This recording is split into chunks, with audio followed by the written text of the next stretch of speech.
They called my name, and polite applause followed. My shoes scuffed against the stage as I shook the dean's hand, smiled for the camera, and took the diploma holder that felt heavier than it should. When I flipped it open, the university seal glared back, but behind it, tucked like a secret, was a plain white envelope. No school logo, no stamp. Just my name, written in my father's hand. Before I could pull it out, my phone buzzed violently in my pocket. 72 missed calls, all from family. 3 years earlier, they'd call me the hope of the family, the first to go beyond a bachelor's degree, the serious one, the responsible one. Then my sister got engaged, and everything shifted. The night she announced it, my mother's eyes locked on her like sunlight on glass.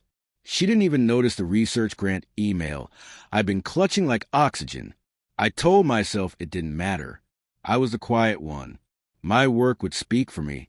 The first sign came months before graduation. I sent out invitations, actual cards, not lazy texts, to every relative. One by one, replies trickled in, asterisk we'll see. It's the same weekend as the bridal shower. Maybe we can swing by after, asterisk swing by my master's graduation like it was a gas station. 2 days before the ceremony, my mother called. Her voice was syrup-thick, artificially sweet. Asterisk sweetheart, your sister's shower is such a big deal. You understand if most of the family can't make it, right? Asterisk I didn't answer right away, because the truth was I did understand. They'd made it clear years ago. Celebrations were currency, and mine had no market value.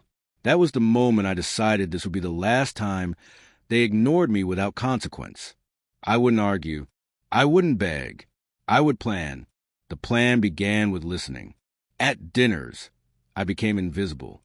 They spoke freely, forgetting I was in the room. I learned about my sister's fiancé's debts, the house down payment my parents were covering, the business loan my uncle had co-signed.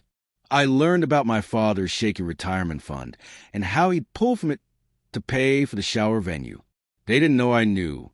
By graduation day, the bridal shower was in full swing across town. I pictured pink balloons, champagne flutes clinking, filtered photos already flooding Instagram.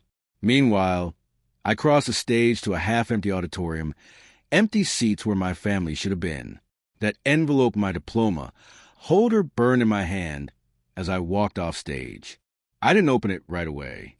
I already had a guess. When I finally slid the paper out, it wasn't a card. It was a check for $5,000,000.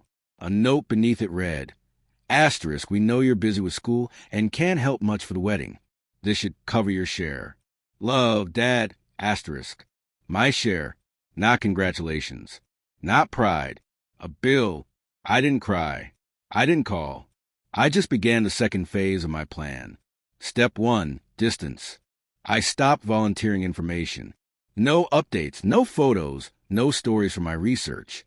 I became a polite stranger in the family group chat. They noticed, but only when they needed something. Step 2, documentation. I kept copies of every financial detail they let slip. The unpaid property tax bill my uncle forgot to hide. The expired permits for my father's side business. The loans in my sister's name that her fiancé was actually using. Step 3, timing. The wedding date was set for 8 months after my graduation. That was my deadline. When I struck, it was quiet, surgical. A month before the wedding, I forwarded certain documents anonymously to the right offices. The tax office, the licensing board, a certain creditor who had been searching for my sister's fiancé for over a year. I didn't need to expose myself. All I had to do was remove the cushion they thought they had. 2 weeks before the wedding, the first crack showed. My mother called, voice sharp, asterisk, we might need to push the date. There are complications, asterisk. 3 days later, my sister messaged me for the first time in months.